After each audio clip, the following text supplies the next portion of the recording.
God is speaking to our hearts and releasing His life and His Spirit on us through His Word. Bienvenue à tous sur Bonjour Live, le lieu où le Seigneur est en train de répandre tout sur son esprit au travers de sa parole. Et aujourd'hui, une fois de plus, c'est une joie, une bénédiction d'avoir en ce lieu un serviteur du Seigneur. It's a joy and a pleasure to welcome again in this place, servant of God. God is called two nations, Apostle Abraham Rajah, all the way from Kings and Priest International. Welcome, Apostle. God bless you. Thank you so much for having me on the show, Pastor. And once again, it's a privilege to be going into your living rooms, wherever it is that you're watching us from. And you stay tuned because we're going to be praying for you and believing God to change some things. Amen. Definitely, He will change many things. Il va changer des choses dans votre vie. Et aujourd'hui, le thème, c'est pas une vertu. Our theme today is not a virtue. And our theme scripture is Proverbs 15, verse 20 to 21. L'écriture de ces jours, c'est le Proverbe 15, à partir du verset 20 au verset 21. Pastor Rajah, help us read. It reads, "A wise son makes a glad father, but a foolish man despises his mother. Folly is joy to him that is destitute of wisdom, but a man of understanding walks uprightly." Amen and amen.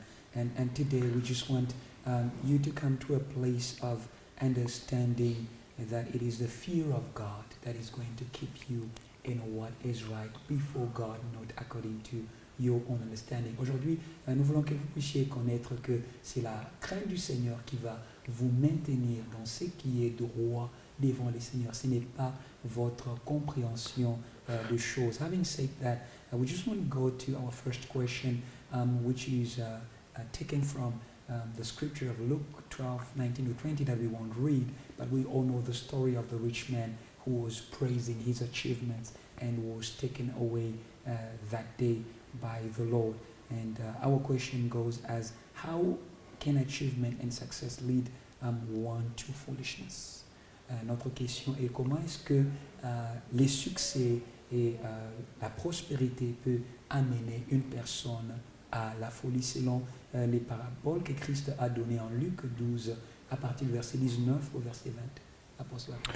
Amen. You know, the Bible tells us that the Apostle Paul, in fact, says many have fallen into error, seeking wealth and riches. Yes. The Bible itself makes it clear that money or material things can have a potential of competing with God in the hearts of people.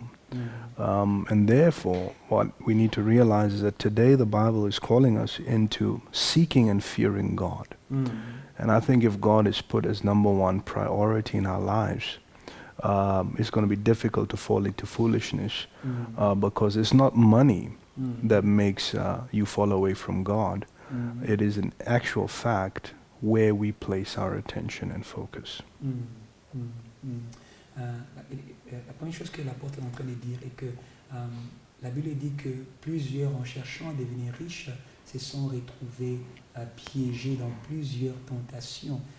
Alors, il est très important que nous puissions découvrir que la crainte du Seigneur, c'est ce qui va nous garder dans ce qui est droit au devant de Dieu. Les problèmes, ce n'est pas l'argent. Les problèmes, c'est là où votre attention et votre vie ne doit pas être régie par les choses matérielles, mais doit être régie par votre crainte de ce que le Seigneur attend de vous.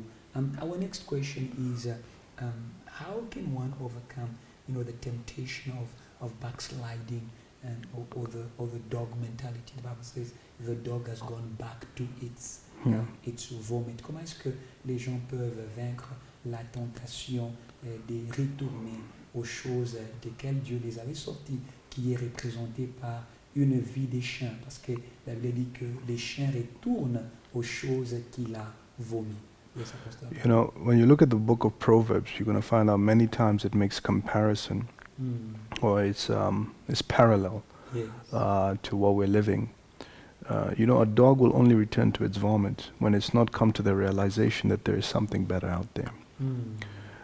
Something you vomit out is something that has been used, discarded, and you find no need for it anymore. Yes. So, again, believers need to understand that when you form the image of God in you, and you get a healthy perspective of the Word of God, you're going to find yourself not having a need to go back to things that are valueless and just really pressing into God all the time. Amen. Ce qu'il est en train de dire qui est très important et que le livre des Proverbes souvent nous donne des comparaisons figuratives qui nous aident à comprendre ce que le Seigneur aimerait nous parler. Et ici, quand on parle du chien qui retourne à ce qu'il a vomi, on parle du fait que le chien ne connaît pas qu'il y a quelque chose de meilleur. C'est pourquoi il retourne aux choses qu'il a vomi. Et quand nous venons à la connaissance que le Seigneur a mieux pour nous, on ne va plus regarder en arrière, mais nous allons regarder vers les choses meilleures que le Seigneur a pour nous. Thank you, Apostle, for that. And just before we can take a break, we want to speak about, you spoke about, demonic possession as being of the nature of a demon that, leaves a house. And because it's empty, it comes back to that house. We want to speak about how old habits can also bring back old demons. On aimerait parler comment est-ce que des anciennes habitudes peuvent ramener aussi des anciens démons. Jésus parle des démons qui retournent vers les maisons vides, selon Luc 11, 24 à 26. Absolutely. The Bible tells us that the power of sin is in the law. And what we need to realize is that the law is empowered by negative forces to operate in our lives. If you read Romans chapter 8, verse 1, it says, "The law of the Spirit of life in Christ Jesus has set me free from the law of sin and death." There are only two laws that operate in this world. It's the law of life in Christ and the law of sin and death. One is given empowerment by angels in the Holy Spirit. The other one is given empowerment or policed or enforced by demonic spirits. So again, it's all about where we choose to look. You can make a choice today to make Christ the standard of your life and therefore have angels and the Holy Spirit function in your life, or you can choose to return to your old habits. And by returning to old habits, Pastor, we all know that we all have weaknesses. Yes. But the choice to bring it under the blood nullifies its power on you. Oh, yes. So even if it is still manifesting in the physical, to Christ it's dead, and it's just a matter of the physical realm accepting the reality of the spiritual realm. So we need to come back to that place of saying the cross is where everything I have is going to start to be fulfilled. Amen, amen. He said wonderful things. I'll try to paraphrase them in French. So the first thing that he actually says, la première chose qu'il dit est que derrière la loi, il y a une puissance. Et il y a deux puissances qui sont en action, ou deux lois qui sont en action dans ces mondes. Il y a la loi de l'esprit et de la vie qui vient de Christ. Il y a aussi la loi du péché et de la mort. Et la Bible dit en Romains 8, la loi de l'esprit et de la vie m'a délivré de la loi du péché et de la mort. Ce qui est la force du péché, c'est la loi. Donc derrière cette loi du péché et de la mort, il y a des démons. Et derrière la loi de l'esprit et de la vie, il y a des anges qui sont en train d'enforcer et qui sont en train de faire appliquer cette loi-là dans la vie des gens. Donc il est très important de comprendre que tout dépend de votre choix, tout dépend de là où vous regardez. Si vous décidez de vous donner aux choses derrière lesquelles il y a une puissance de la vie, il y a une puissance des morts et aussi il y a une puissance du péché, il y a des démons qui sont derrière là et qui vont vous retenir. Mais nous comprenons aussi que dans les humains, il y a des faiblesses, mais vous avez une choix d'amener ces faiblesses-là sous la puissance du sang de Jésus, parce que c'est le sang de Jésus qui a le pouvoir d'annuler tout autre pouvoir qui est derrière vos imperfections, qui est derrière toutes ces autres habitudes qui étaient dans votre vie, afin que vous puissiez vivre selon la puissance de l'Esprit qui nous donne la foi en Christ. Thank you so much, Pastor. I had no idea I had said that much. Amen. I was trying to get all the right words. Yes, I see. Yes. I believe God is speaking to you wherever that you are. Yes, and it is Lord. possible for you to walk rightly, not by power, not by might, but Yes. the Spirit of God. Yes, Le Seigneur est en train de vous parler. Je sais que c'est possible que vous puissiez marcher dans ce qui est droit devant Dieu, pas par la puissance ni par la force, mais par l'Esprit de Dieu que vous êtes en train d'écouter en ces jours. We'll be back in a short moment. Keep watching Bonjour Live.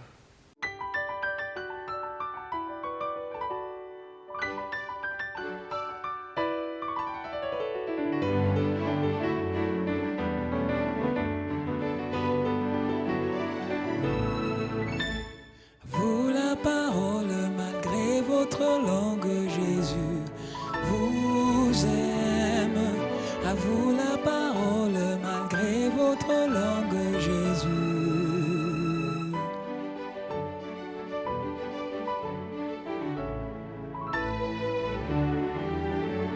À vous la parole malgré votre langue, Jésus. Bonjour live. Welcome everybody to Bonjour Live. We're speaking today about not a virtue. Aujourd'hui, on parle de pas une vertu, and we believe the Lord is speaking to your heart and enabling you to be able to choose rightly. And that is the power that God has given to all men. C'est la puissance que Dieu a donnée à tout homme. C'est les choix. La puissance du choix. Et aujourd'hui, vous pouvez choisir avec la connaissance de la parole du Seigneur. And for our next question, I think we're reading from 2 Peter chapter 2 from verse 20, and the Bible says, "For if after they have escaped the defilements of the world through the knowledge of our Lord and Savior Jesus Christ, they are again entangled in them and overcome, the last state has become worse for them than the first."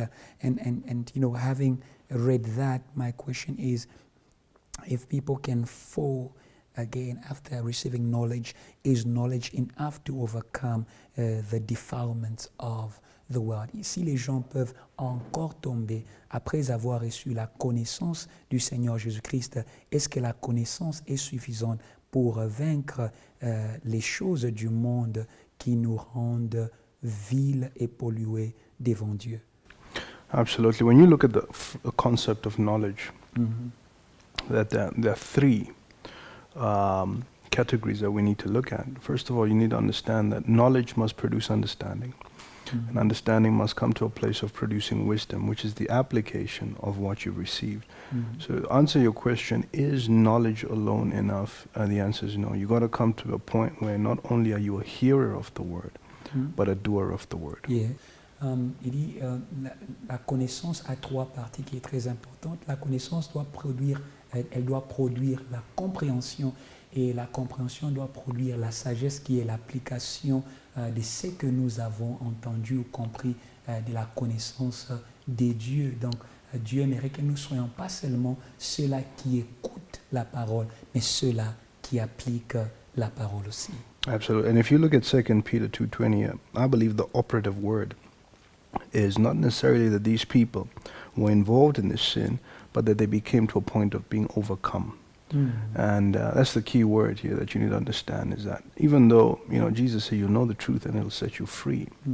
One thing we need to realize is that to come to the point of being overcome is when we have not yet realized that the truth of the word in us is more than black words on a white piece of paper. The word has power. When one chooses to invoke its power, it becomes a double-edged sword and can remove people from being overcome. And we know 1 Corinthians tells us, no temptation that has fallen us except what is common to man, but God is able to deliver us from them all. Il dit, quand nous lisons dans 2 Pierre, chapitre 2, verset 20, la Bible dit qu'ils se retrouvent vaincus par... Donc, ils ne sont pas seulement impliqués dans les péchés, mais ils sont vaincus par les péchés, parce que la parole qui est les pouvoirs, qui est cette vérité qui nous rend libres de toute influence, n'est pas vivant au-dedans de nous. Parce que la Bible dit, il n'y a point de tentation qui nous est survenue, qui est au-delà de nos forces. Et même quand nous sommes tentés, Dieu est capable de nous délivrer de toute tentation. Amen. And our last question for our conversation today, you know, when we speak about, you know, about virtue, it feels like something of the past. It feels like we're moving from corruption to corruption, and the world is not redeemable. And so that's where my question is coming from. Is virtuous living possible in our modern times? You know, is our first love a thing of the past? I talk about first love. I talk about the primitive church and its commitment to what is right, to Jesus Christ, and to truth, and its sanctification from the vanities of the world. Est-ce que une vie vertueuse est possible dans notre temps moderne? Et est-ce que les premiers amours que nous voyons dans l'Église primitive est quelque chose du passé? Est-ce que nous pouvons réellement vaincre les vanités du monde de ces temps. Apostle Abraham. Absolutely not. Absolutely not. No matter how progressive society gets, no matter how advanced technologically we get, what is written in that book, talking about the Bible, the principles are eternal, they'll never change. Jesus said himself that heaven and earth will pass, but the word remains the same. Amen. The word still has the ability to call one into salvation. It has the ability to clean them up and keep them clean. Yes. You know, the Bible tells us, 1 Peter, that we've not been born again of corruptible seed, but of incorruptible seed, which is the word of God, which lives and abides forever. When that word is planted inside of you, it can remove you from corruption. Yes. So absolutely not. It is still possible to keep your sexual virtue, your integrity, and your character intact by using the power of the word of God. Amen. Sa réponse est simple. Il dit, toutes choses passeront, mais la parole de Dieu ne passera jamais. Donc la parole de Dieu, elle est applicable comme elle était applicable hier, elle est aussi applicable aujourd'hui. Pierre dit que nous avons été rachetés par la parole incorruptible, la sémence incorruptible de la parole de Dieu. Donc la parole de Dieu a le pouvoir de nous garder de toute forme de corruption, que ce soit l'immoralité, que ce soit toute forme de péché que nous voyons dans cette société progressive. Elle ne peut pas arrêter la puissance de la parole de Dieu qui est éternelle. Thank you so much, Apostle. I believe somebody today is ready to receive the words of salvation. Yeah. If you're out there right now and you know your life is not right with God, and I don't mean that you're counting the things you do wrong, but you feel the conviction of the Holy Spirit. Yes. If you want to recommit your life as well, I want you to pray this prayer with me wherever it is you're watching. Say, Lord Jesus, Lord Jesus, I believe in my heart, I believe in my heart, and I declare with my mouth, I declare with my mouth, you are the Son of God, you are the Son of God, and today I I receive you receive you as my Lord and my as my Savior. Lord and my Savior. Lord Jesus, Lord Jesus, I invite you into my I life invite you into my life to produce virtue, to produce virtue, righteousness, righteousness, and purity. and purity. And Holy Spirit, And Holy I Spirit, receive you now. I receive you now. Enable me Enable to me walk this walk. to walk this walk. And I open my vocal cords. I open my vocal cords. Speak through me Speak through in me. Jesus' In name. Jesus' name. Amen. Amen. And we just want to pray with you, wherever it is Yes. that you're watching us, whatever need that you have right now. I just want you to call it out by name. Oh, yes. Just call it out by name, and we're going to call upon the name above every other name Oh, in yes. Jesus' name. I want you to call upon every Goliath you're facing right now, Yes. every mountain. Just call it by name, and we're going to stand in agreement according to the Word of God. Yes. That right now you're going to be set free Oh, in yes. Jesus' name. Father, I thank Jesus' you name. right now that people under the sound of our voice Yes. are standing with us in agreement. I thank you that Yes. distance is not an issue. Time is not an issue Oh, yes. in the world of God. I thank you right now, Father, that you're going to release your power, Yes. your creative ability, and Yes. now in Jesus' name, that Jesus' where name. chains are, that they will Yes. begin to be broken in Jesus' name. Oh, yes. Where bondages are found, they'll begin to be broken. Oh, In yes. Jesus' name. In Jesus' And right now, I just sense that God is healing someone right now. Even ears are beginning to be healed in Jesus' name. Eyes are healed. If you got paralysis anywhere in your body right now, you're going to feel a tingling, and God's beginning to restore you and heal you. And if we not mention your disease, just receive your healing by faith today in Jesus' name. In Jesus' name, amen. Amen. And amen to all the wonderful things that God has done today. And we feel His presence in this place. And we encourage you to write to us at Bonjour Live. And we want to share your testimony with many people around the world that will be blessed by what God is doing through the show in the lives of many people. And I just ask Apostle Abraham if there's anything that is coming up at Kings and Priests International for which he wants to bring to the attention of our viewers. Apostle Abraham. Amen. Amen. You just want to invite you to visit our website. Yes. And that's where you're going to find, it's kept up to date. So if there are events and so on, I want to encourage you to connect deeper with us in terms of looking at the materials we have out there and the vision that God has placed on our hearts. Amen. Amen.